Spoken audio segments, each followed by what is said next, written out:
Okay, hello, good morning, everyone. Welcome to our research morning call. This is Jie Hui.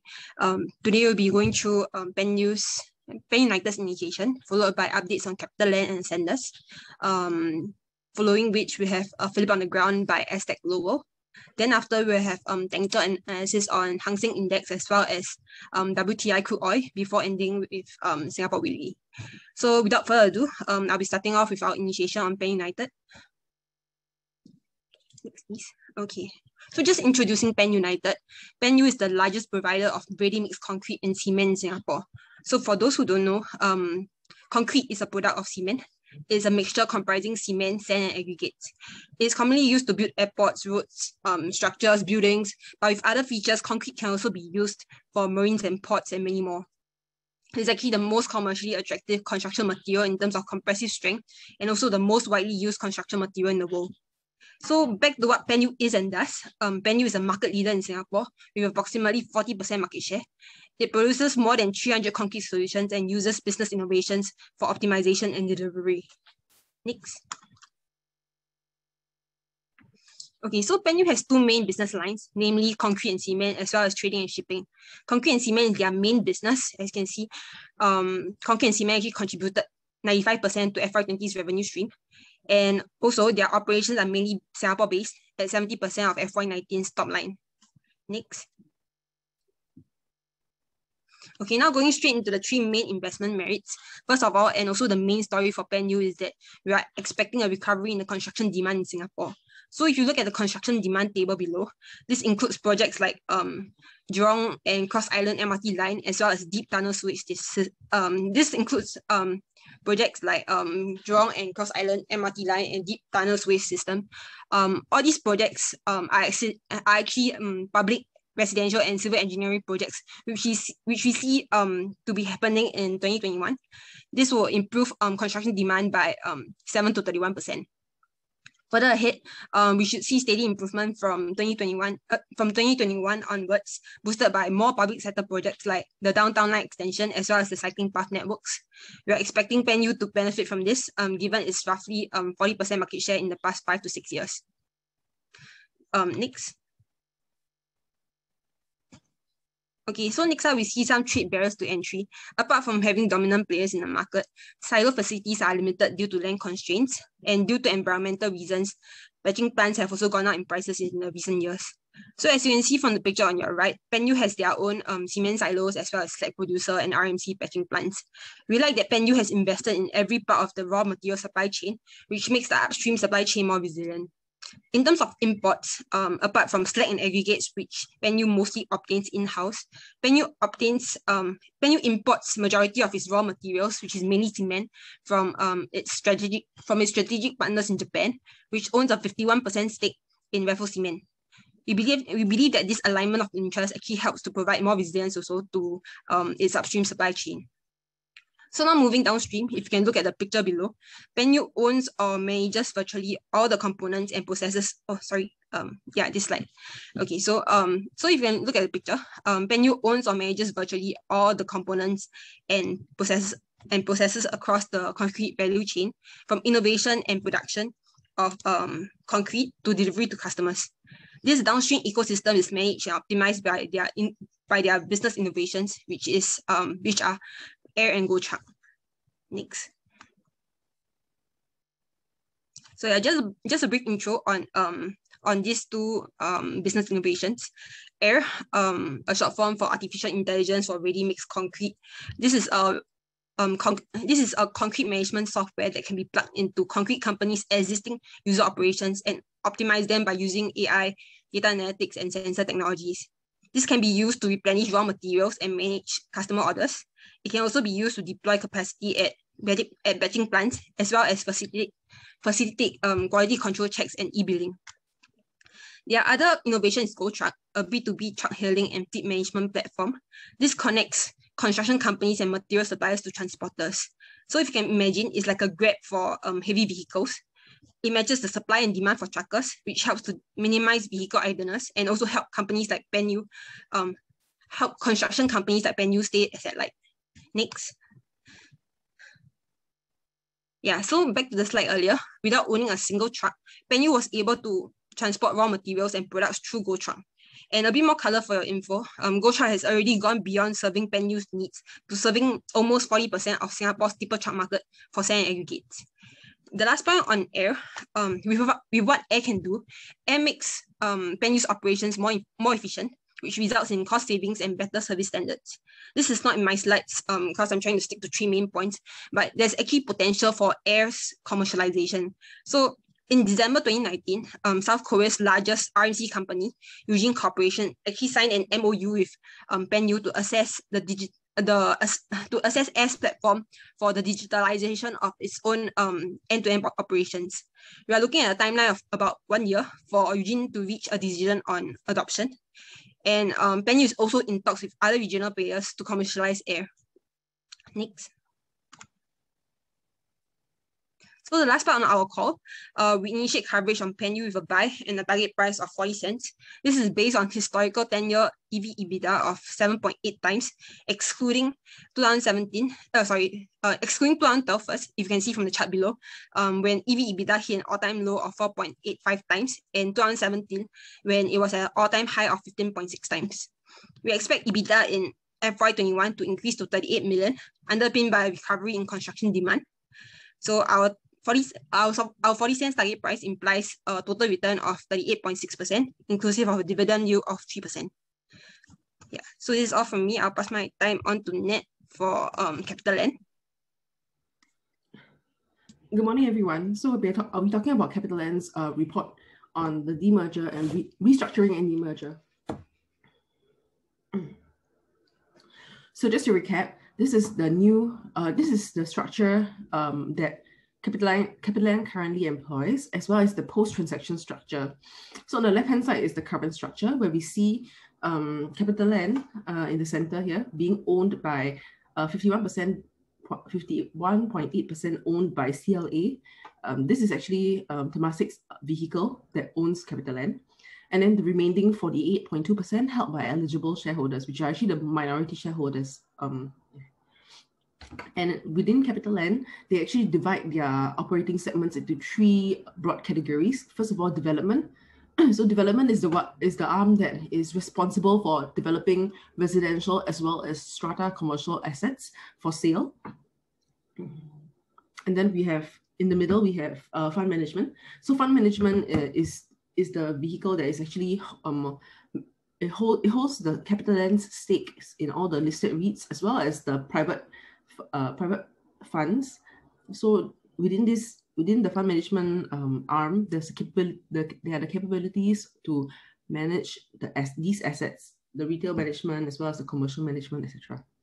Within the lodging arm, which is the Aztec Limited, this is the arm where they actually franchise out their brand, the Ascott, like for example Ascott Somerset Citadines, and it's like a it's like a hotel operator kind of business. Okay, so post-transaction, how things will look like. If you look at the graph on the right, or the chart on the right, you can see that there'll be a new listed entity, which is CapitaLand Investment Management, so CLIM or CLIM for short. Okay, so this will be, they'll create this new vehicle that will be listed on the SGX, and this vehicle will hold these 2 parts, the fund management as well as the lodging within it, as well as 10 billion worth of investment property, which will form the pipeline for the next 2 to 3 years to be sold down to the REITs as well as the listed the private funds.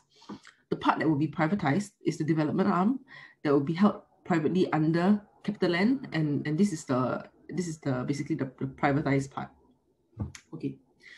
Now next, just to share about just to recap on the consideration for 1 unit of CapitaLand share. So for CapitaLand shares, each unit holder will be getting in return 1 unit of CLIM. This will form about 69% of the consideration, 8% in CICT shares. This is roughly about 0.155 units. And then the remaining 20% of the consideration would be in cash, which is actually 95 cents in cash. So this brings the total consideration for each CapitaLand share to $4.10. Okay. So for the CLIM share, it is being valued at 1 times NAV, so at book. And then for the CICT, sorry, for the part that will be paid out for the development arm, that would be cash consideration, as well as 0.8 units of CICT. So this whole portion here, the red box you can see, the implied consideration is about $1.12, and this represents about 0.95 times the pro forma NAV. So this is the development book. Yeah. Okay. So the benefit to the unit holder. So first of all, the first benefit that we see is that it allows unit holders to realize immediate upside from the development business at 0.5 times the book value offered, compared to where CapitaLand has been trading, which has been about 20 to 30% discount to NAV. Yeah. Second of all, shareholders can also participate in the potential re-rating of CLIM as a real estate investment manager. So this is a REIM, REIM REIM vehicle. They historically trade at a 1.5 to 2.6 times premium to NAV. Thirdly, of course, without a bulky development book, CLIM's fee and rental revenues from mature investment properties is expected to be more stable, because typically the revenues from the development books are the ones that are more lumpy in nature, and they tend to cause volatility in the earnings. So the last point and the fourth merit that we see is it allows the group to sharpen its focus. So CLIM will be positioned as an asset-light growth business, and the growth is actually underpinned by the growth in the fees under management. And then for the capital-intensive and longer gestation development property assets, which are usually valued at a discount to RNAV, this development arm will be privatized. So I just want to talk a little bit about our valuation here for those of you who might not understand. So for our valuation, we are actually using a probability weighted valuation. So first of all, we assume a probability without demerger and demerger situations. So we are actually assuming that the demerger will take place, and we have assigned an 80% probability to this scenario. And these two valuations under these two scenarios, I'll explain in a little bit. Yeah. Okay. So for the valuation without demerger, we are using our existing valuation method, which is based on a 20% discount to RNAV. So this gives us a $3.44 valuation without demerger. So for our demerger valuation, we are using the average of two valuation methods, valuation method 1 and valuation method 2. As you can see, the first one is actually the sum of the consideration. First of all, CLIM, which unit holders will be receiving 1 unit of. We are assuming that the potential for CLIM to be about 1.5 times price to NAV. So of course, as mentioned earlier, the current consideration of $4.10 is actually being paid out based on 1 times to NAV. But I also mentioned that REIMs tend to trade between 1.5 times to 2.6 times price to NAV. So that's it. We're assuming the lower end of the range to try to assess CLIM's potential. So 1.5 times 2.82, that will give us a potential valuation for CLIM of $4.23. Then for the units of CICT, as mentioned, 0.155 units will be received, and based on our target price, which is actually in fact the implied value that we see CICT as, this will give us the valuation for the CICT component of 39 cents. And lastly, of course, the most straightforward one is the cash consideration, 95 cents. So by adding up these 3 parts, we get a valuation of 5.57. So on to the second part of the demerger valuation. We're using a 15% discount to RNAV. Under this scenario, the discount has been reduced from 20% to 15%. So in the same way, the reason for the lower discount to NAV is because of the cash component, where the cash component has sort of de-risked the development arm, so it no longer needs to trade at a discount.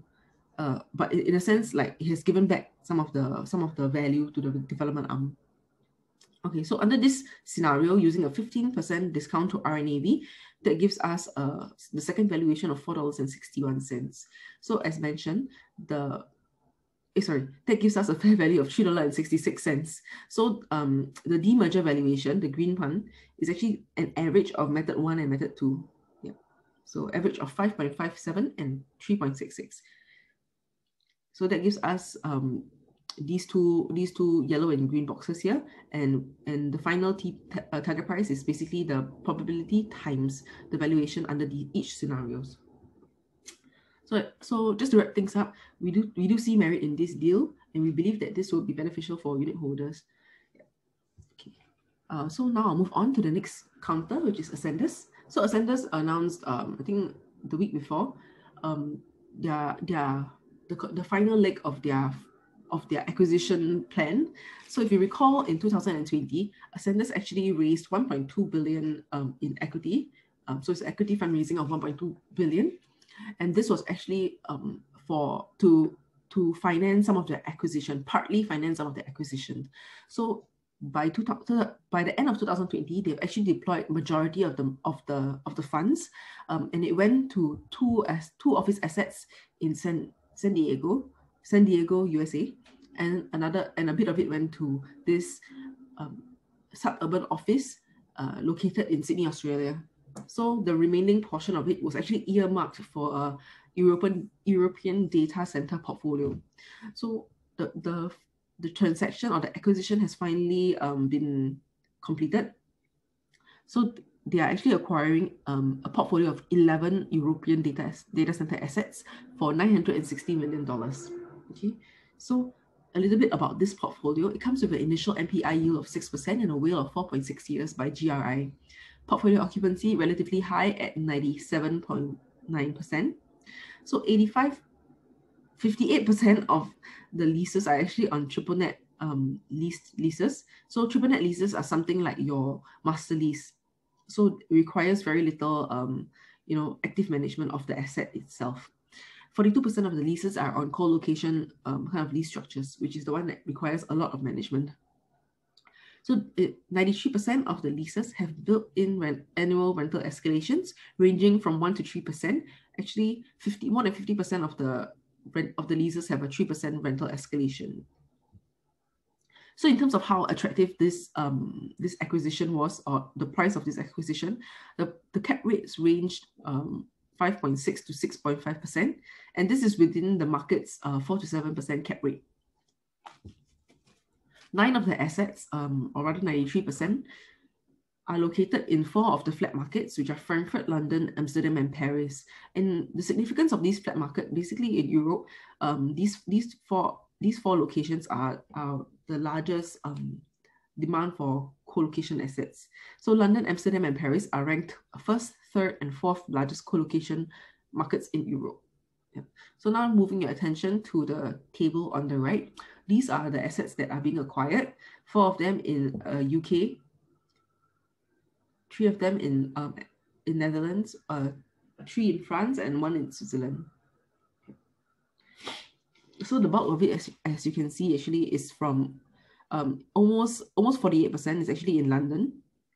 So that forms the bulk of the assets. And then, of course, the second largest geographical exposure will be the Netherlands. Yeah. Next, moving on. Okay, so what do we think of this acquisition? Of course, it is pro forma accretive. It will lift DPUs by about 1.3%, and we believe that the acquisition will strengthen AREIT's portfolio by increasing overseas diversification from 36 to 40%. I think this 40% overseas exposure has helped AREIT achieve its target for diversification, or rather geographical diversification. It raises the exposure of data center assets from 4% to 10%. So this helps to make the portfolio more future ready. It lifts the proportion of freehold properties from 35.4% to 37.5%. And also the high proportion, 83% of the leases with 1 to 3% rental escalation increases earnings visibility. So in figure 1 on your right, you can see that this is the post-acquisition actually. The percentage in United States, Australia, and United Kingdom is more evenly distributed as compared to before. And then, of course, the figure number 2, the high proportion of assets in growth, the high proportion of assets catering to tenants in growth sectors of the economy. So that being your knowledge economies, your tech and your e-commerce type of industries, and they tend to gravitate towards taking up space in business park as well as data centers and logistics. So this portion is slightly about 1% larger right now.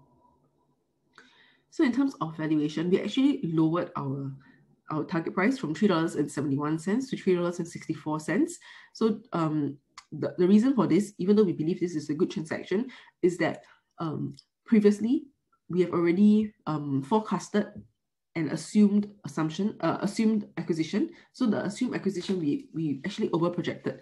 We actually assume a 1.5 billion data center portfolio at the same MPI of 6%. However, the acquisition actually came in under our estimate at 960 million. Okay, so that actually resulted us, that actually caused us to lower our earnings projection for the future, and that resulted in a lower TP. So all in, we are expecting FY21 DPU yields of 5.3% and a total return of 23.5%. So as you can see, over the last last 2 months, some of the large cap industrial names have actually been sold down, and we believe that this actually is a good time for investors to accumulate or take position in the REIT.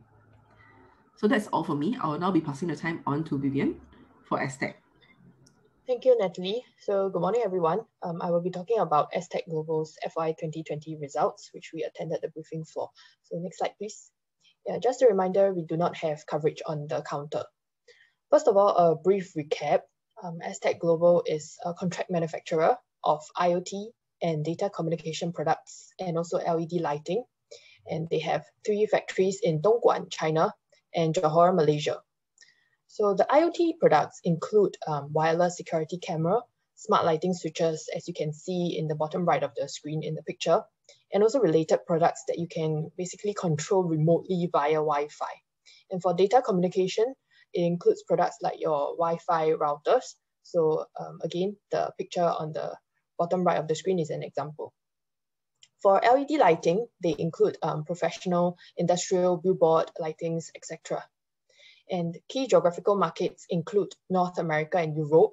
So they each contributed to 63.7% and 31.3% of FY 2020 revenue respectively, totaling to 95%.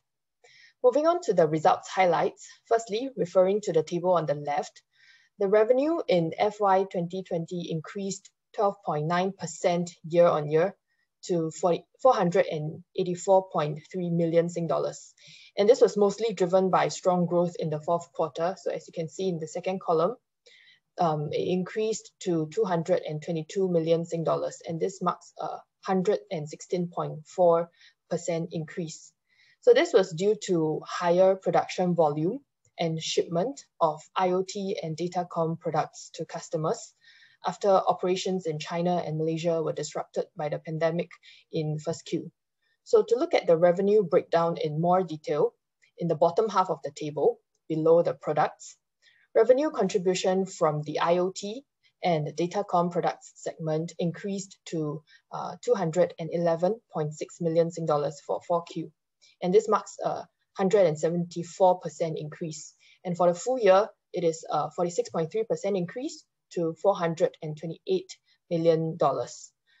And this segment makes up 88.4% of the total revenue for FY 2020. So the last highlight is that the order book was at $270.7 million as at 2nd January 2021.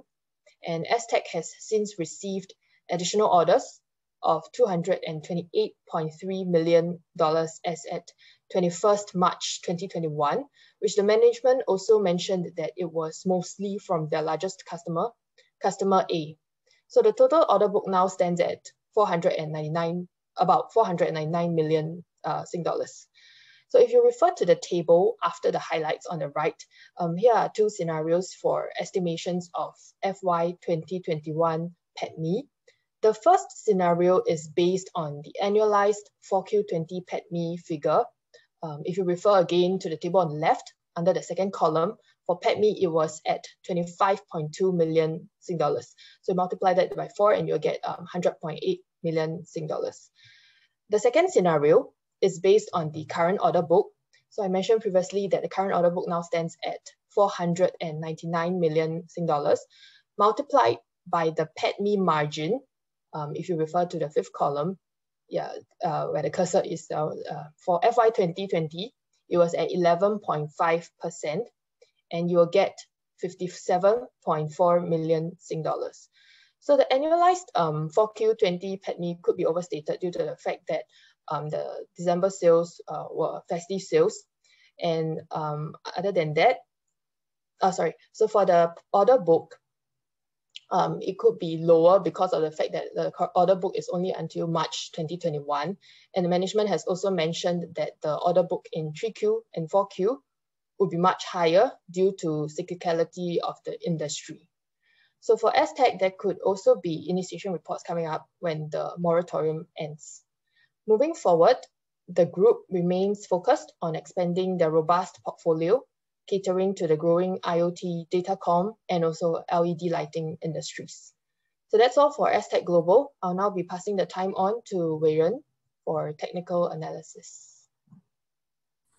All right, thank you, Vivian. So, hi everybody. A very good Monday to all of you. So basically today I will share about the Hang Seng Index, both on the I will share on the longer time frame period, what to expect, and then what to expect this week as well, and then followed by oil futures update as well, WTI, because I think the Suez Canal blockage is still ongoing, so I think it will affect some of the commodity prices based on the webinar I attended yesterday on certain things. All right, so without further ado, let's move on to the Hang Seng Weekly. So you can see that Hang Seng actually from 2015 all the way to 2018 June, it has been on a very strong uptrend.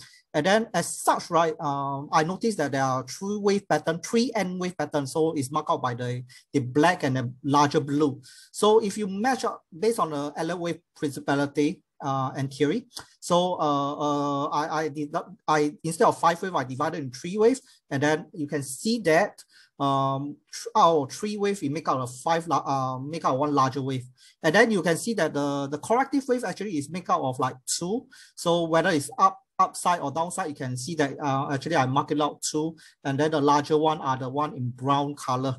All right, and then since price has already been broken late last year, broken on uptrend, targeting reaching as high as 31,000 level. So we are theoretically we are in a midst of completing the uptrend.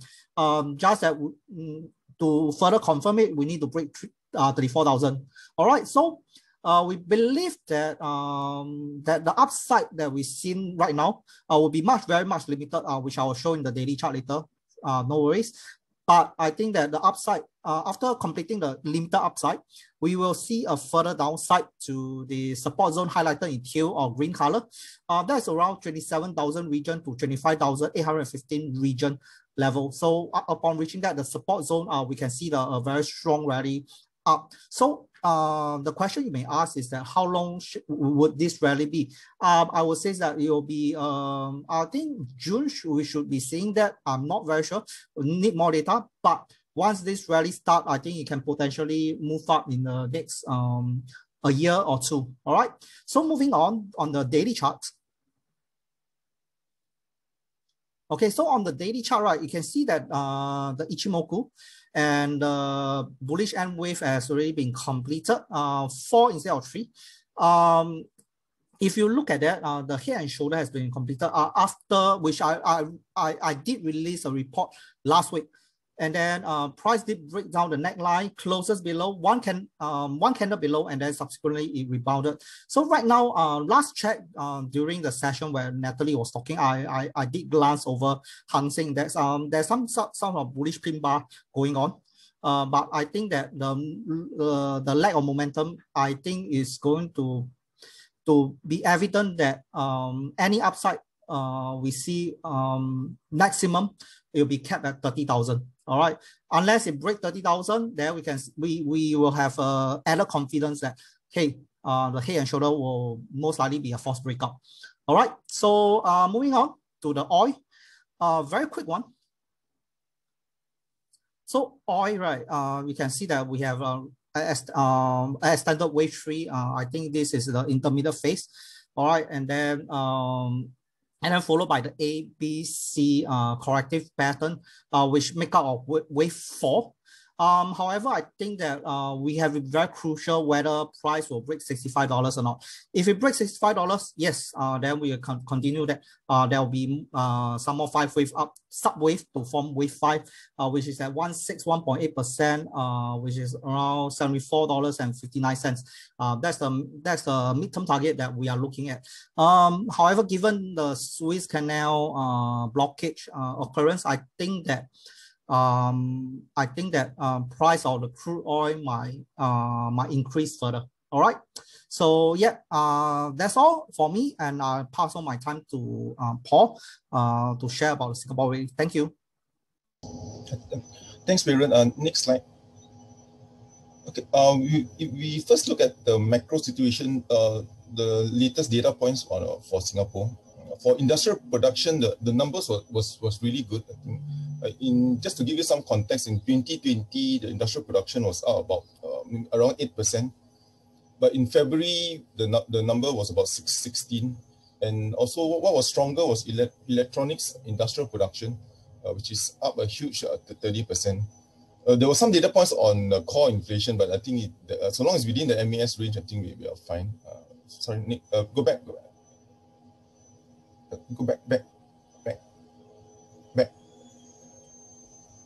Okay, in terms of from the US data, the one very major data points, but we had the Jay and Janet show last week. I think Jay Powell and Janet Yellen had 2 major kind of presentations to give. So any the key commentary was that at least from the Fed, was that the fiscal stimulus is not a persistently large upward pressure on inflation. The reason this is important, what it means is that even if we do get some inflation numbers, they do not deem it as persistent, and that means they will still view it as transient. So that gives them some leeway. Even if inflation does pick up, it is just transient and will not sustain.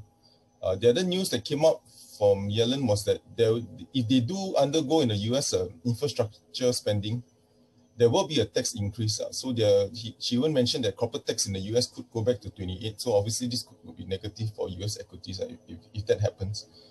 Next, we had some update on, we'll just share with you some briefing. I mean, we don't cover Nutri-Farm. They actually export Thai durians. I'm going to explain later. For our tactical views, we are still positive on the market, but we think there could be some near-term volatility for bonds.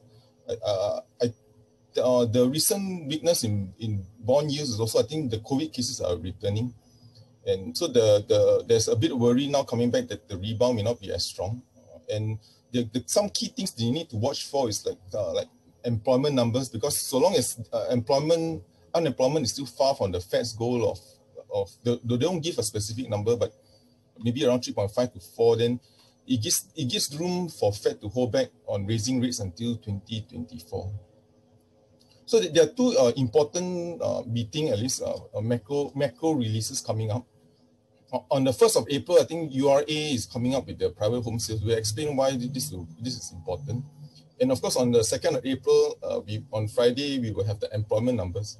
So the irony of it is that we do not want it to be too good, because if it's too good, then it will make the volatility will come back to bonds, and it could cause people to rethink that the Fed need to raise rates higher. So unemployment is going to be a really an item to watch every month. We will have our StarHub Poems webinar tomorrow at 1:30, and on Saturday morning we will have our usual quarterly strategy. Next slide. When we run through the usual COVID numbers globally, you can see the blue line. There's a big resurgence underway. We're back to 2-month high, so this is not good positive, obviously.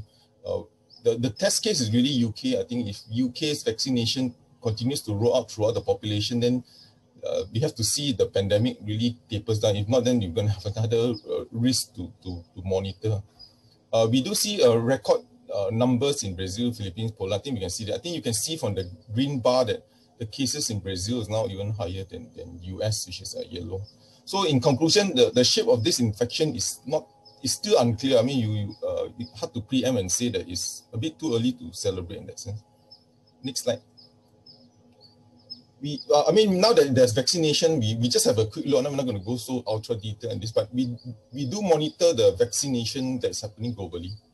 If you look at the second bullet point, if you just kind of linearly take the current rate of vaccination and just kind of extrapolate it linearly at least, globally we will only get fully vaccinated in 5 years or quite some time. But the more positive news is, in terms of the developed countries at least, I think US could, on paper, assuming everyone takes up the vaccination, of course, could get herd immunity. I mean, depending what you want to compute as 75 or 80, but if you assume 75, then even by this year, the US could be fully vaccinated, which is the 2 doses. And then US, you can see for yourselves. And this is just for reference. Yeah. Next slide. Okay, for Singapore, we almost broke our 15-day no community cases record sometime in, I think, December. We hit 13, then we had, the last week we had 2 community cases. So, but of course, we all know what happened recently. There's more relaxation. And of course, the beneficiary of this would be ComfortDelGro, especially with more people coming back to office. Then there'll be obviously more activity on rail and even taxi. Next slide. Okay, okay, this is a bit complex chart, but anyway, this chart is just the URA, the Singapore Residential Price Index. It's a bit long dated, but we're not going to go back so far. But I think just as a refresh, as you remember, the last time we had a rally that, if you can't see the last rally, the third arrow from the left, so the arrow that's pointing up. So the last time we had a rally was in 2017, and that was because the authorities relaxed seller stamp duty. So then thereafter, prices shot up 9%. Then of course the government authorities came back in and raised ABSD, and then since then prices have not increased and only up about 5%. But the slight concern now is that the past 6 months, June to December, I think property prices is up 3%. So if you take that 9% kind of threshold over 12 months, so what it means is that for the next 6 months, we hope that the index doesn't cross 6%. Then you know that there's a high risk of them intervening, like what happened in July 2018. So for that to happen, first quarter, we just hope that the prices don't go too strong. Maybe at most will be 3%. Then, because as we mentioned before, how it could be viewed this way is that if prices rise, like let's say 9 or 10% a year, then taking a longer term view, property price could be up 50% over 5 years, which is obviously not tenable from the authorities' lens. I mean, the prices are just rising too high. So it's something for us to watch, especially on Thursday, when the URA releases the property price index, the risk of cooling measures. Next slide. Okay, this is just for info. I don't cover, so hopefully not many questions on this. I'm just sharing with you whatever was mentioned. So this because they are okay. So what this company did was they are actually a producer of health supplements, the first bullet point, and they are loss making. Then what happened was, sorry to jump down, but if you look at the 22nd September, there was a placement and a new shareholder kind of came in. And what the new company is going to do is exporting of Thai fresh durians. I, of course, only know how to consume, so I'm not very familiar with the business, but I'll just run through with you what has transpired. Okay, so what is happening is that what they do is they export fresh durians to from Thailand to China. So this company will arrange that they will find by their wholesaler, so they will source the durians in Thailand and export to China. And the reason why Thailand and not our favorite Malaysian durians, because Thailand has a large, so you can see the third bullet point, Thailand exports like 30,000, Malaysia only 2,000, and of which most of it goes to Singapore. And also because Malaysian durians are much more expensive than Thailand, so it's easier to sell in using Thai. And also you can't consume fresh durians in Malaysia. There's some trade agreement. You can only get it frozen. Obviously, frozen is just one way to, another way to avoid fresh, I guess. So the good thing is, I guess, the amount of durians right now, I think, sorry to jump around, the second bullet point, there's only 1.5 durians million sold, and compared to the China population. So the growth there's a huge opportunity, I guess, on paper at least. And then, sorry to jump again to the fourth bullet point, the imports of durians was up about 70%, according to the company. So what is happening? Why is it popular? Is mainly because the Chinese consumers, according to management, is now more well-traveled. So they tasted durians, and now their preference is more exotic taste. And of course, the Chinese consumer is much wealthier. Just one last point. Since the placement, so what have they done is they incorporated this company GAH, and for them, in the last 2 months, you read through like January and February, March, they actually have been announcing deals to acquire durians. So you can see like one container is 133. So they announced some deals that's worth like 26.7 million and so forth. So some of the barriers to this is a lot of these durians are trucked actually by lorry from Thailand to China. And of course, there's a lot of risk because you got to monitor temperature and so forth. And obviously, the next thing is you need a lot of working capital because one deal can be worth 20 million. So these are some of the barriers to enter. Again, I'm just a consumer. I'm just sharing with you, I'm just sharing with you what was the key points in the meeting. Okay, I think that's it for me. Thank you.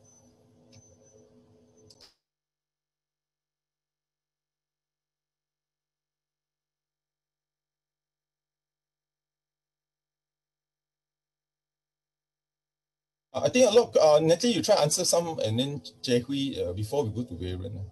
Thanks.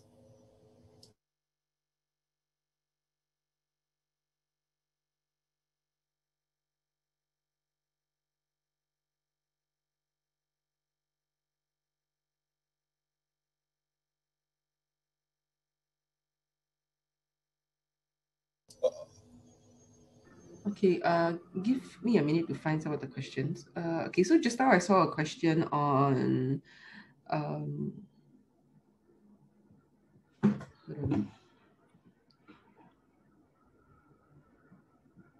okay, so one of the question would be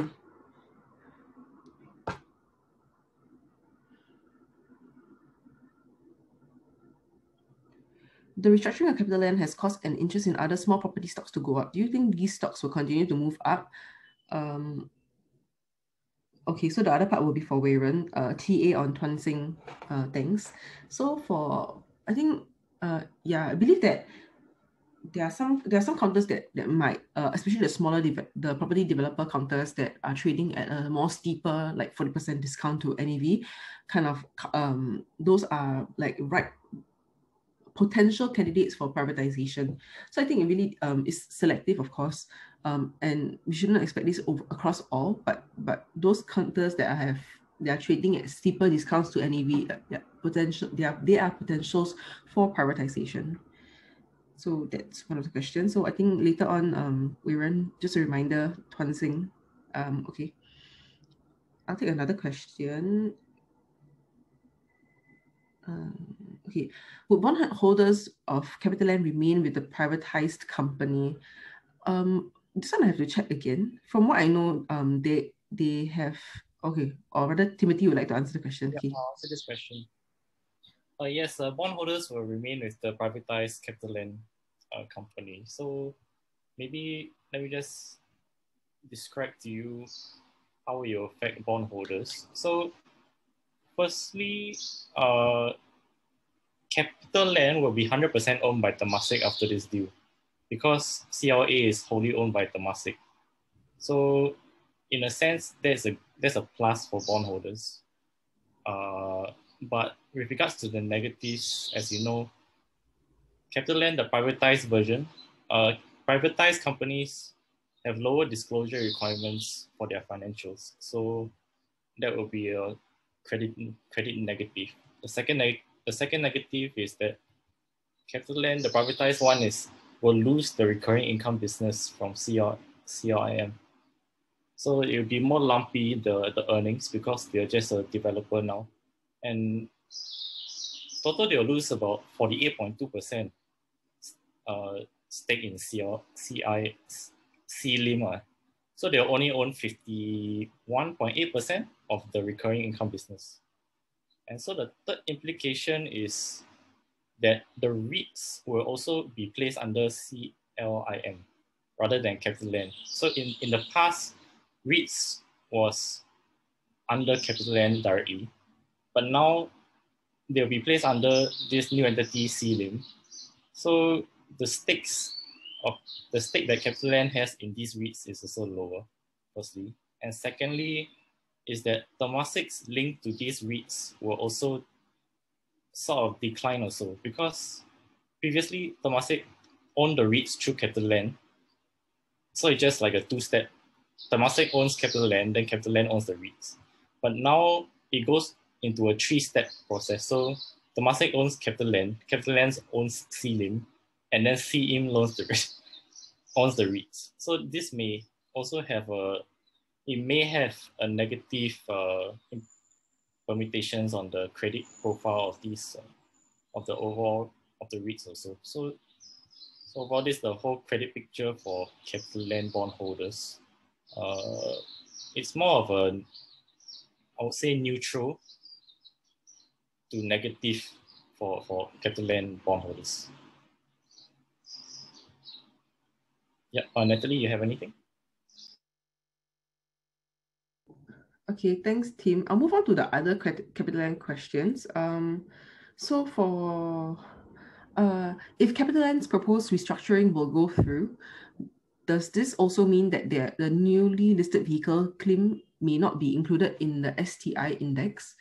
So okay, for the criteria for STI inclusion, I think there are three. So first of all would be the size, market capitalization must fall within the top 98% of the full market capitalization of the SGX main board. So the one, I think for sure, it will tick this box. Free float must be greater than 15%. Also, it will tick this box. And I think the second one will be on liquidity, which I believe that CapitaLand has been one of the more liquid stocks. And I think even despite the smaller market cap, it will still qualify. And the reduction in the market share is roughly about I think it will be about 30% or so. Let me see again. Sorry. So yeah, it will be roughly about 30-ish% reduction in in the market cap. Yeah, but likely don't really want to speculate. I would think that yes, you'll still remain in the STI. So another thing would be another question comes with what is the impact of CapitaLand's reorganization and how will it impact Ascendas REIT shares? So there isn't really much of an impact to Ascendas. So as you know, I think Ascendas has been trying to, I think with regard to, for example, a lot of the capabilities that like the management of the REIT, as well as the boots on the ground in the overseas territories like your UK, US, Australia. Some of these boots on the ground are actually from CapitaLand. So the whole restructuring will not affect the symbiotic relationship between the CapitaLand group, as well as the various REITs.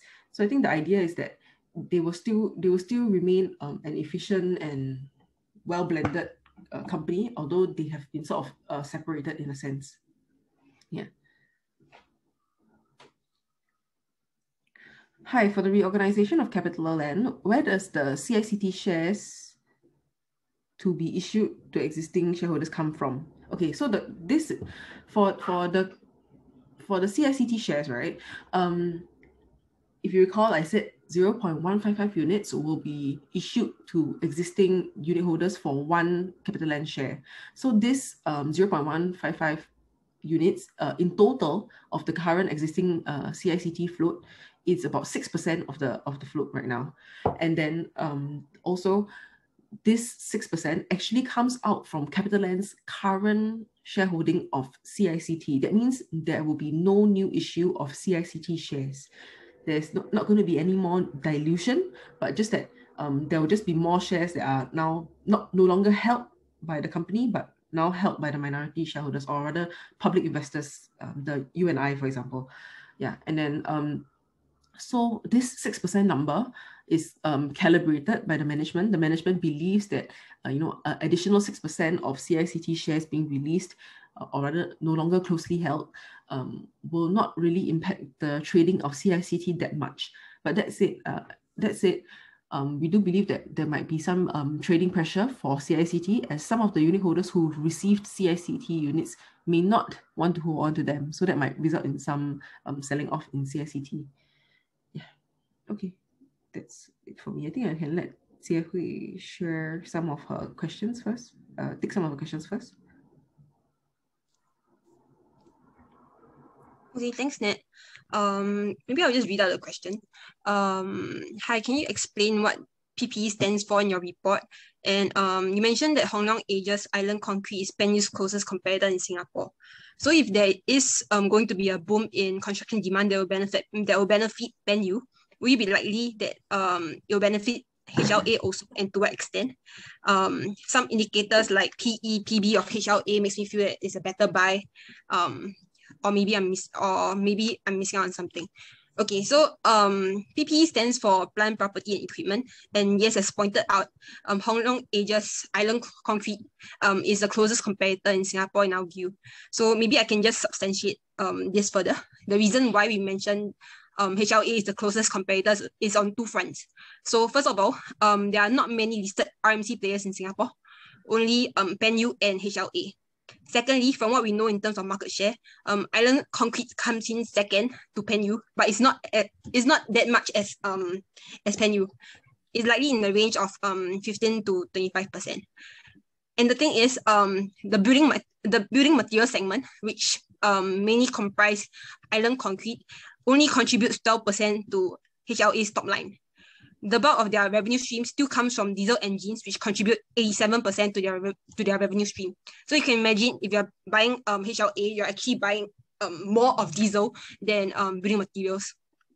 Therefore, we actually still prefer a pure play building materials company like PenU to take advantage of the recovery in construction demand. And we are expecting construction demand to recover by as much as 31% in FY21. In terms of valuation, as pointed out in terms of PE or PB, Hong Leong Asia may look like a more attractive deal. But as mentioned, Hong Leong Asia is more focused on their diesel engine business at 87% of their revenue stream. The construction business is only at 12%. Technically, it's not exactly an apples-to-apples comparison, as PenU, as mentioned, is 95% building materials focused. On a price-to-book metric, PenU is more asset-light as compared to HLA. And on a PE metric, FY20's earnings for PenU has been hit due to lockdowns and lack of construction demand, far more so than that of HLA. So in terms of the recovery this year, we feel that PenU will be in a better position to take advantage of the recovery in construction demand. For our valuation metric, EV/EBITDA, we use this metric because PenU's business is actually more cash generative. So this is not in my presentation, but in my report, I've mentioned that PenU actually has a policy to distribute at least 30% of its annual attributable profits to shareholders, subject to fund requirements.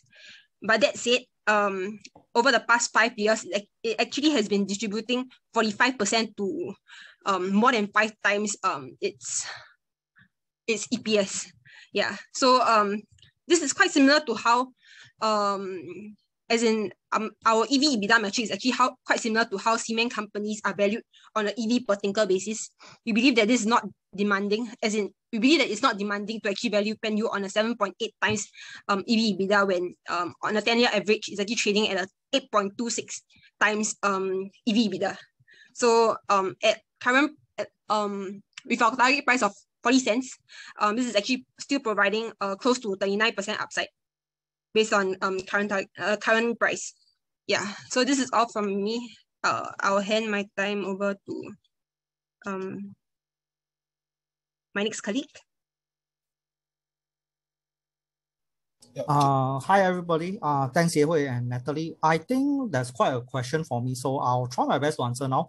But I need to share my screen first. So yeah, give me a moment. Okay, so I think I will start off, before I start off everything, I think I saw some question on CapitaLand technicals also. So just do it. But okay, so long-term wise, I think CapitaLand, I think Natalie and Timothy has already shared some of their insights regarding the bond, regarding Tomasics and etc. But let me share about the perspective I have from the technicals. So you can see that the resistance point zone between $3.85 to $4 has been tested multiple times throughout the year since I would say it's a period of like since 2012 to you can say 10 years, 9 to 10 years. All right. So therefore, I think this one was unexpected. I think last week, and then it gaps up, and then price actually has some reaction over here. So I think it's poised to break up, but not for long. So the next target should be around 423 to 446 region in the long run. I'm not sure how the fundamentals is going to affect it. This based on the technical perspective that I have. So if you look at the daily chart, I think after it gaps down and then it rebounded, I think it forms like a U shape. It's like more of like a morning star, and then prices continues bullish upside. But however, I think I think there will be some consolidation going on forward. Reason is because after some breakaway gap, I think prices will be exhausted for a while, go into consolidation. So that's for CapitaLand. That my view on CapitaLand. Previously, I think that I mentioned that price is going to rebound $2. $3 to or $2.90 or $2.80 region.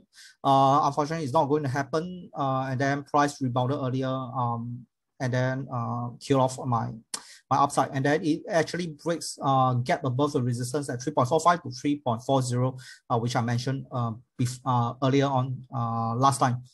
All right, so then I move on to next one. Okay, so the next one will be on Valuetronics. Valuetronics simply said, long-term wise, I'm looking for the upside because this one, like I mentioned on the Hang Seng index, I think there is a two bearish move up downside. So this one will be more like a corrective stance. Looking at that, okay, so so we know that long-term wise, and plus this one is like a falling wedge. Okay, therefore, all right. Let me see something. Let me see the chat. Okay, nothing wrong.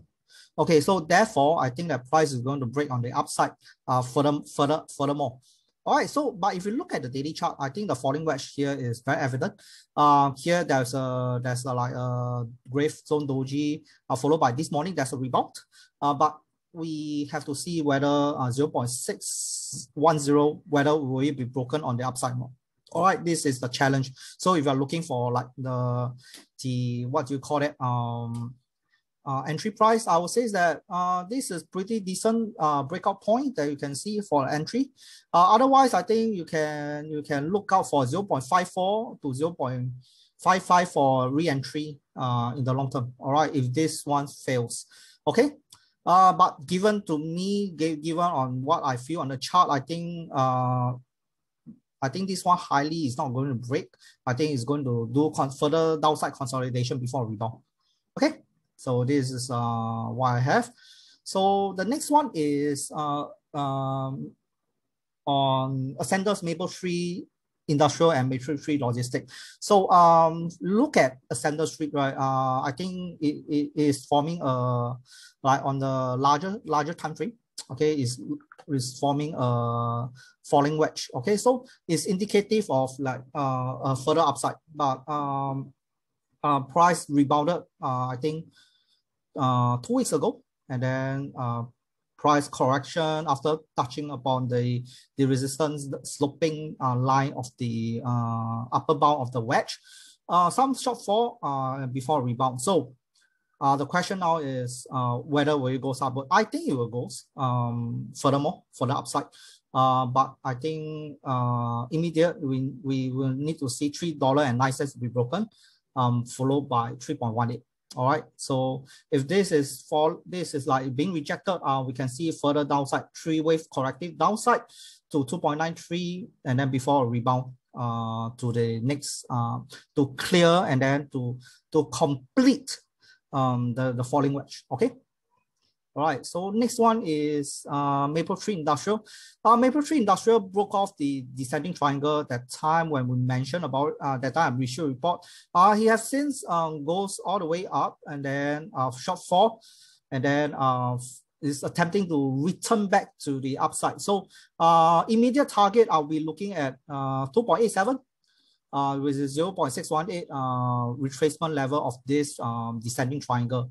All right, so if this is managed to hold, we can see further upside to $3.10 or even $3.30. But right now, I would say that look at the target at $2.87. Okay, so the next one is Mapletree Logistics. Okay, Mapletree Logistics is the support zone is now doing a V-shaped recovery. So let me delete everything first. Okay, V-shaped recovery. Target, I'm confident of it, targeting $2.07 to $2.11 for at the resistance zone. All right, because I think this time around, that time it fails to occur over there. So this time around, the V-shape near the support zone, and then it will have a V-shape and then it will break up on the upside again. All right. Okay, then the next one is yep. So that's all for that. And then next one is OCBC. OCBC, I think larger trend. Okay. I think it has much room to go up to $12.42 to maybe $13.20. That's what I think my colleague Wee Kwang has a very long-term target price for OCBC. Yeah, I still remember $13. Yeah. Okay, I'm not sure if I may need to reread the report, but yep. But based on my technical perspective, we have yet to complete wave 3 because I think this one is a extended wave 3. So this leg is yet to complete. And then if you look at that, you have 3 wave up, 2 wave down. So this one is maybe the 3rd wave. All right. So we look at the daily chart. We have this pattern has been broken. So therefore, I think that there will be a further upside to it. Okay. So $12 will be the immediate target for this week or the next 2 weeks. All right, maximum. Okay. So that's my perspective on the OCBC. So next one will be Yangzijiang and Seng. Okay, so Yangzijiang, my view remain the same. All right, it's going to be at $1.34 to $1.38 resistance zone. So once it hit there, okay, I think we'll see some reaction and then maybe a correction before it rebounds to higher region. Right now, I think after some sentiment, I think $1.49 to $1.54 will be the new target if this resistance zone is broken. So I think 1, 2, and then this one will be a 3rd wave, followed by some 2, 3 wave correction in terms of 2, and then there will be a further upside again. All right. So this for Yangzijiang, and then Seng is OV8. Okay, so Seng, I'm still a bit of bearish because of head and shoulder has been really materialized, and then it make a 3 wave down. So instead, I think any upside will be capped at 160 and then followed by a correction. So rebound zone, I'm looking at 1.32 to 1.36 for buy. Okay. All right. So yeah. Okay. So So next one is AEM. Okay, AEM a bit tricky. So it has really officially this morning has reached my resistance zone at 4.27. So I expect some form of correction, whether it's a one more down move before an up, or this it hit the upper bound zone of the resistance zone, and then correction and then rebound again. So AEM, I think look at the chart, I'm still very bullish about it. All right. I think the wave count has yet to complete. So we are looking for a further upside again. All right. Okay. So I think okay. So next one is Tencent and Alibaba. So JD Health, I may look at it if I have time. Okay, so for Tencent, okay, you look at it, Tencent actually has this is the first grand N wave, and then followed by this second grand N wave. This no, 1, 2. Okay, there's one more N wave to complete this one. So if you look at that, this is a weekly chart. I think this one is the first grand N wave. Purple is the grand one. Green is the second grand. Okay, so if you look at the fractal nature, the resemblance that I mentioned quite a number of times. Okay, if you look at that, this, if you look 1, 2, 3, 4, actually this resembles this. Okay, so I believe that the next corrective will be one more down move to support zone before an upside. Do take note that it may have sorry. It may rebound at 559.5. Okay, we have to see how well is going to how the price action will be, because this weekly chart is on the higher time frame. But if any case, I think 520 or 5 to 559, this zone, do look out for any potential rebound opportunity.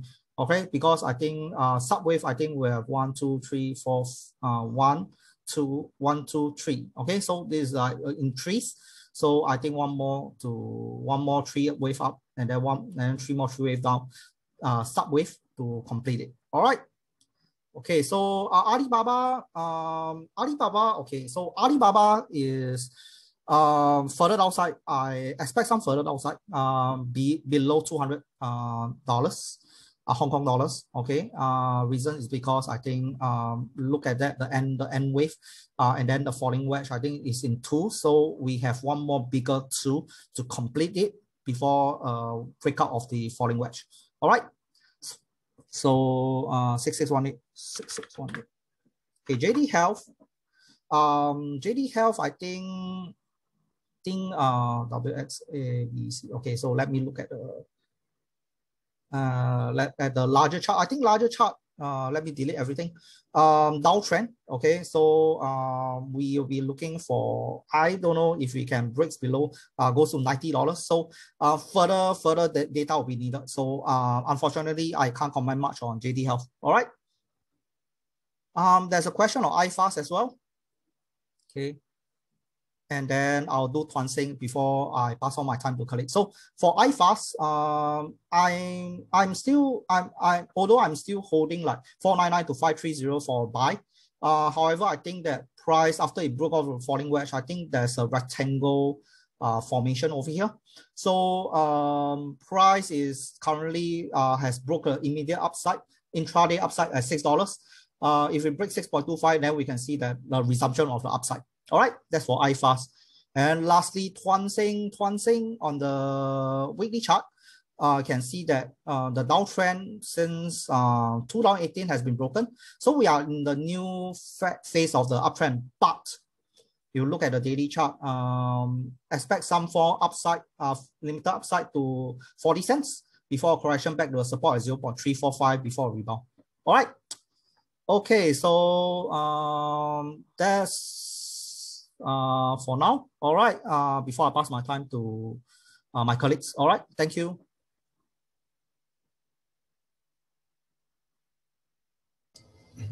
Yeah, before we move on to some of the other questions, even banking and IREIT, with regards to the rally for the small property developers, just be a bit wary, I guess, because if you recall some of the recent privatizations like Perennial and Vlog, I mean, some of these were privatized at 0.6 times and 0.8 times price to book.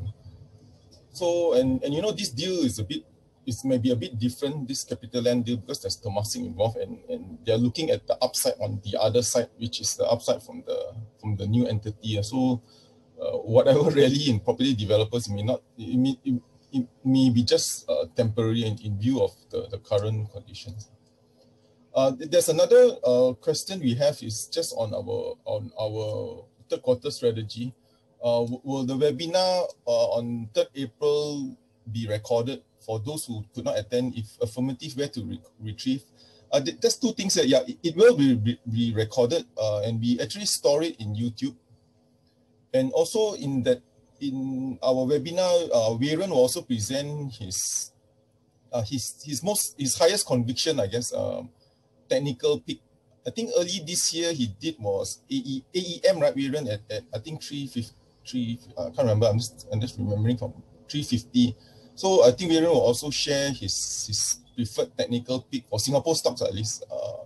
Because he covers so many, he'll just try and choose which one he thinks has the most compelling technical chart on that day too. So I guess if you don't want to listen to me, I guess you want to listen to him. Okay, then the last question. Okay, this is a long question, but let me just try to answer this. Yeah, hi, this is a generic question regarding income statement. Profit for financial year is always the sum of profit attributable to owners of the company and profit attributable to non-controlling interests. May I know what could be the possible scenarios that could cause positive attributable to owners of company but negative profit attributable to non-controlling interests? Okay, just for the benefit of everyone. So basically what it means is you have PATMI, then after that PATMI, then you take out minority interest, then you get you got PAT, then you take out minority interest. Okay, so for those who don't know, non-controlling interest means minority, and so you can just to give you an example. So let's say let's say you own let's say you're consolidating DBS earnings. Let's say you only have one company and you own 51% of DBS. So in your profit after tax, your profit will be 4 billion. But of course, that's not right? You only own 51. How can you take into account? How can you account and call all that your profit? So because of that, you got to deduct. You have to reduce 2 billion. So your profit to owners is 2 billion. And why this is important is because profit to owners or PATMI is used to calculate EPS, and we're all using PE to risk. That's why PATMI is always the most important. The reason why it could be sorry, such a long answer, negative, or it should be negative if it's profitable. So if you're consolidating DBS results, then of course it will be negative because you have to take out the 2 billion because you're only entitled to 2 billion. You can't take the 4 billion. But if the entity is loss making, then it will be on the other way around. You will add back to it. So I hope that answers it. I know it's a bit confusing. Yeah, but this is just a rough idea. Yeah, in terms of what is this profit? Why is it negative? Usually it should be negative because the company you're consolidating is profitable, and vice versa, it's loss making. Yeah, okay. I think that's it for me. Sorry for a long answer. Yeah, I'll hand it over to the rest on banks and IREIT. Okay, I think there's a question on outlook for Singapore banks. Let me see whether there's any other banks question. I'll take it all at once. Let's see.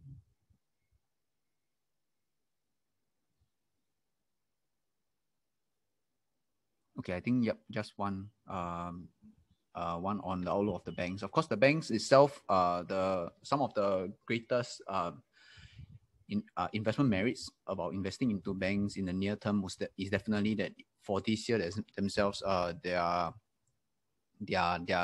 tapering off. They will be tapering off their allowances compared to last year. Last year, I think all of them had their earnings beat down because of the high credit costs.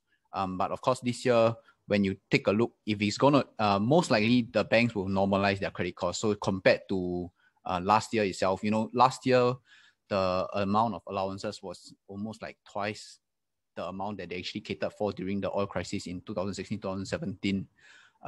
So now that it's twice, it's gonna taper, like gonna be half or 1/3 of what it is of last year. The credit cost wise, last year credit cost across the board was about 50-60 basis points. This year is going to come in at about 20 to 30 basis points, according to what the banks are forecasting. And definitely, even if credit quality were to worsen, what happens is that all the credit costs that they have already taken last year will help to offset some of the impact, because all of them are basically, they're essentially they do the provisions before the bad loans actually come in. So they have this buffer that they have built up over the past year. And secondly, of course, I think everybody is looking out for May May to June, where we are expecting MAS to come out and see whether there's any revised dividend payout. Right now it's still capped at 60%, because DBS will still need to pay out 60% for the first quarter of their results.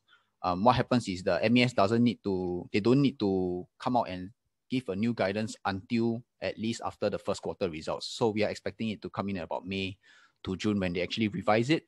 And if you take a look at the capital ratios of the banks, is coming in currently, the lowest is DBS 13.9%, highest with OCBC, I think currently is at 15.2%. Yeah, so this is higher than what they want to operate at. What they want to operate at is about 12.5 to 13.5%, and the capital ratio of 13.9 to 15.2%, basically it just affects their ROE, because if they have so much equity, what happens is, and they don't actually give it out or use it, then their ROE will just be affected in the short term. So this is not good for them.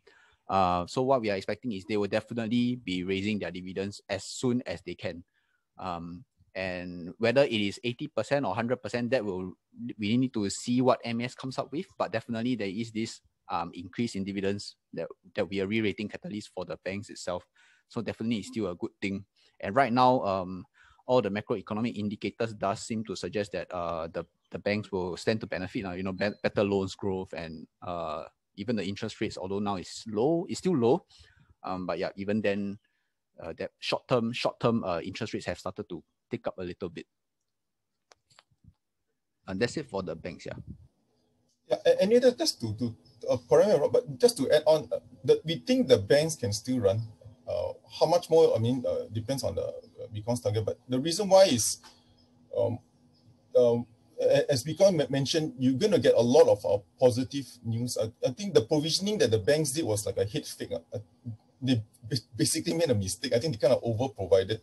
So we won't be surprised if there could be, correct me if I'm wrong, because that you will get, so the first phase of the move will be dividends will be raised. So you will get maybe special dividends even, because I'm sure the banks will be like complaining to the authority, my ROE is so high, and then my compensation is tied to my ROE, now you're pushing it down. So that's the first phase. Then the next leg will be the usual economic activity, like Beacon said. I mean, loans growth will rebound, then interest rate will start to creep up. So we think banks still have leg to move in terms of the trajectory of improving fundamentals and events, especially the dividends. Yep. So definitely, yeah. And also, right, for the allowances, of course, you might have the best case scenario would be that they have actually over provision. So right now they feel that it is sufficient. And moving into 2022, if they realize that it is an over provision, what happens is if they actually upgrade, right, all these allowances will actually come back in as earnings. So there's another tailwind. But of course, there is the banks will definitely only do this in 2022. I think 2021 they are still a little bit hesitant to upgrade all their allowances, even if the loans doesn't deteriorate. So there is also some of the tailwind that might come in a few years down over a longer term, mid to longer term.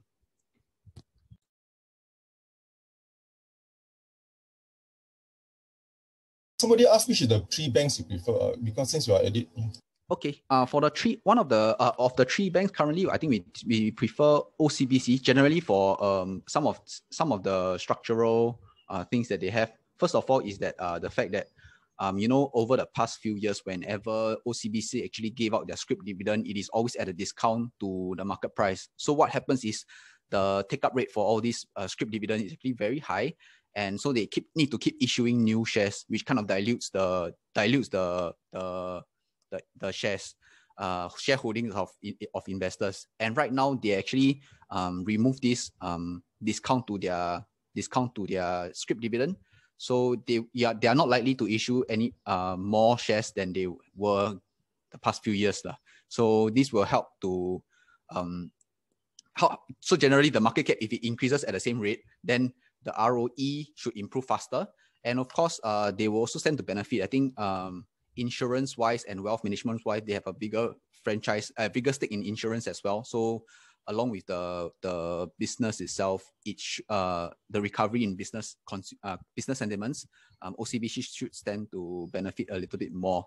among the three banks. Yep, that's for my personal view on which of the banks is better, because the remaining two banks already were not issuing at a discount to the book anyway for their scrip dividends.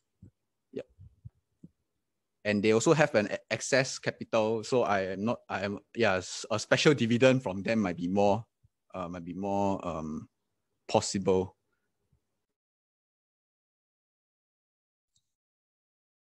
Jerry, iREIT. Maybe I can take an iREIT question. So the attendee is asking for an iREIT global update. Why are share price falling? So over the past 5 days, I think there's been a dip in iREIT share price by about 2 to 3%. There hasn't been any recent announcements that may have led to the dip. So I don't really have an inkling as well. But then my personal take is that it may be attributable to the COVID-19 concerns in Europe. As you know that there's been like a third lockdown and everything. But from what we understood, based on the recent update by iREIT, the 4Q update, their operations are still intact. iREIT's rental collections actually still remain very high at more than 99%. Rental rebates and deferrals only make up 1% of their gross rental income. Additionally, in terms of occupancy, quarter on quarter, they only saw a slight dip, I think by 0.5%. There isn't also any leasing. Okay, there isn't really any major risk for FY21, given that expiries and lease breaks are minimal at 3.7% and 3.3%, I think, for FY21. So I think all in all, we do believe that iREIT's portfolio will continue to remain steady. This will be anchored by mainly the German portfolio that makes up majority of iREIT's top line, and these properties have blue chip tenants like Deutsche Telekom and DRB as tenants. Okay, before we move on to the tech stocks, Chun Long, can you help? This question, usually the EV/EBITDA is higher than PE ratio. Actually, it's the other way around, because for EV/EBITDA, the denominator, it tends to, I never really done a comparison, but the denominator is much broader. So as a result, the EV/EBITDA tends to be lower. But you know, just I wouldn't say warning, but just a side note is that, you know, EV/EBITDA is more of a relative measure. Don't assume EBITDA is cash. I mean, how can you not pay interest and tax? I mean, that's not the real world. You go to the bank and you tell them EBITDA, they just laugh at you. I mean, like, what is EBITDA? That means you don't have to pay any interest, don't have to pay any tax. It's mainly more for, you know, you're an investment banker, you want to do some deals and you can use EBITDA. And it's good for as a relative measure, but don't assume it's cash.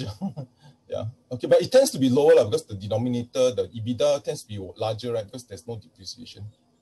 Yeah. Okay, thanks. Let's move on. What's the view on tech stock, Arjun?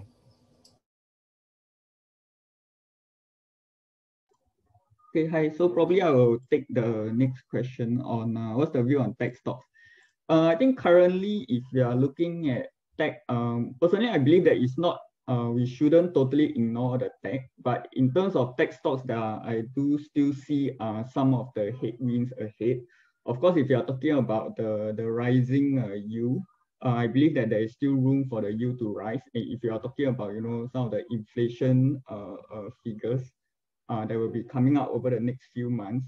So potentially, you know, all these may just provide some form of a headwind for tech stocks. And if you are talking about tax increase, for tax increase, the sectors that are affected most, one is a communication service, the other will be a technology service, because they are actually planning to increase the other tax component, which actually tax like exporting like intangible assets overseas. So of course, this will definitely affect some of the tech counters, because most of their assets are those like IP rights and all that. So definitely, if you know tax increase and then potentially further steepening of the yield, then you know I do see that these are still headwinds for tech counters lah. But over the long run, of course, if there is any weakness in tech stocks, I still do believe that, you know, over the long run, generally historically, the growth component, the growth sectors will usually outperform the value sectors. It's just that near term, there are still some of the headwinds. Yeah. So these are my take on it. For the Singapore tech, just to add on to Chun Long, I think if you want to pay tech, in Singapore at least, not that they're really tech, they're just electronic company, but my preference would be those that service the front, the foundries like UMS and AEM. The reason I would say that is that because their ultimate, it's easier to play that because their ultimate customer, which is Intel, Samsung, TSMC, just raise, all of them just raise their CapEx guidance. So you don't have to think so hard, like which is the good product, because you know your customer just raise CapEx 30-40%, then you know this year and the next year is going to be a good year. And you know all the Chinese also trying to ramp up their semiconductor foundry capacity. So it's going to be not just good, it's going to be a beautiful year for them for this year and next, and everyone is full. So for me, at least, the foundry would be the easier way to play for Singapore context, rather than try on other segments, which is a bit tougher. Got to go and figure out whether end demand is strong. But this one is easy because you know your customer just announced big budget to buy equipment. Okay, let's move on to the next question.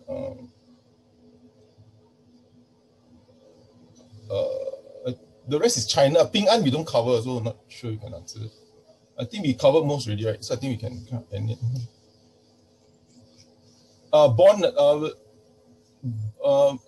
Timothy, can you answer the bond thing? There's one view on bonds. View on bonds. Oh, what's your view on bond bubble when you increase? Bond bubble when you increase. Not too sure what that means. When the yield increases means the bond prices decrease. So when you say there is a bond bubble when yields increase. Basically, I guess, let me just try and help him if I'm not mistaken. Like, are bonds basically overpriced, I guess, in a way? Or at the moment, I would say bonds, actually bonds are already corrected quite a bit already. But when I look at it, it's still a bit, for the high yield bonds, okay, wait, let me just pull out the chart.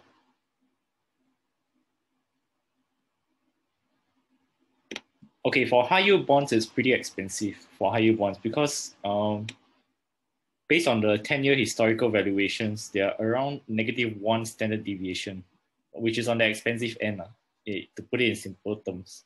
But if you look at the high yield bond index, it's still about 1+1 standard deviation, which is around the cheap area. So for the investment grade bonds, the very low yield bonds is pretty expensive, but for high yield bonds, it's not expensive at the moment. Okay, let's take the last one because I think we have to rush. I think because Weiren has a present. Now there's issue with water supply for Taiwan chip manufacturer. I have no idea on more pressures in their share price for now. We don't cover the Taiwan chip manufacturer. Then how is the Swiss crisis affecting share prices? I think Weiren, you can try and follow up, but my only thoughts is before Weiren fill in the details, I think he mentioned something about the Swiss canal. Don't try to. My own view is it's hard to play this kind of. So what if the ship is so if you buy based on the Swiss crisis, then what if the ship starts to get unlocked? Then what do you do? Sell the next day? So just be a bit more guarded when it comes to play this kind of short-term disruption. Unless you know that this is going to be like several months, then maybe you can take a position, I guess. But Weiren, you got anything to add? Okay, so right now, right, I'm going to look at the oil prices because I think the futures will be very much affected. So right now the oil futures, like the Dow futures is is coming down. I think just now when we were doing the webinar, I think there's some news on the Suez Canal that says some is like the problem is like partially resolved. So I haven't been looking at the news. So later maybe my US session I will look more into it. But right now, I think my view still stands whether when it goes to $74. So it might face further correction to support at $53.84, then before a rebound. All right, so right now it's Asia session, so I think light crude oil is right now not really that much of trading activity, so hence this one. I am not forgetting that I think this week, I think we have 3 more trading days, today, tomorrow, and Wednesday for the month of March. So, yep. So expect some form of volatility after the Good Friday period. All right. Yeah, we have a attendee that said the ship is already unlocked already. Yeah, but yeah, kind of. Yes. Yeah, I hardly pay. I mean, at least for me, I mean, don't really pay attention to all these short-term things, because what if the ship move? Then what are you gonna do? Sell everything that you bought or buy everything that you just sold? Yeah. So unless it's because it's too short-term. Okay. I think we should. Okay. This last one, do governments and Fed fake the inflation rate? I really don't know. Is it so ridiculous for the Fed PCE not to include food prices? Yeah, actually for me, I mean, I don't take such a principled attitude. I just look at the number and try to take advantage of. We try to make money from this data. I mean, not to try to like find the underlying truth. But so long as they say the PCE is too low and not hit the target and not going to raise rates, I think that was fine for me. I don't really go and study like the real definition of PCE, whether you fake it or not. But it's fine so long as the market rally. Yeah. Thanks so much. Do we need to go? Viren, sorry to track you on. I think we can. I think we can do one or two more questions that you guys have. Yeah. Okay, sorry. I'll just jump in here. I'll take some of the questions that we have not been taken about the merger. Okay, sorry. Before that, there's a question on the fair tenancy agreement, and how it affects retail REITs, if any. So, the tenancy, this new code, basically it's not something that we can choose. It has sort of been implemented, so we have to take it positively in a sense. So I think there's a lot more. It states out more clearly what can be in a lease, what should be in a lease. And for example, if let's say a new lease were to come in, then the landlord has to bring in a surveyor, blah blah blah blah. So it's in a sense a bit prescriptive. But I think in terms of the retail REITs, how this will affect them. Generally, these retail managers, property asset managers, property managers, they will have their own team, and I believe that within the lawyers and the surveyors within their team, they will be able to manage these lease changes, etc. So if anything at all, perhaps they might need to increase the headcount for their management teams. But apart from that, I think the idea or the spirit of this code is to just make things more transparent for the landlord and the tenant, so that the symbiotic relationship can be maintained with both parties being happier. So I guess in the long run, a more transparent rental market should be beneficial for the retail market in general. Yeah, and allow more players more information so that they can carefully evaluate whether or not they would like to take up space within the malls. So yeah. Okay. Yeah, there's another question on Manulife. Since you are at it. Okay, please share Manulife US REIT. I'm not sure what it means. Please, sorry, what's the question? Actually, whenever you answer questions, can you just tick it off so that it's a bit more orderly? The question is just please share Manulife US REIT. I'm not sure it's technical or fundamental, but any views? Yeah, okay. So the question is, okay, please share Manulife US REIT. Yeah, I'm not sure if you want a fundamental or a technical standpoint. So, but I'll just talk from a fundamental point of view. Firstly, I guess in general for Manulife,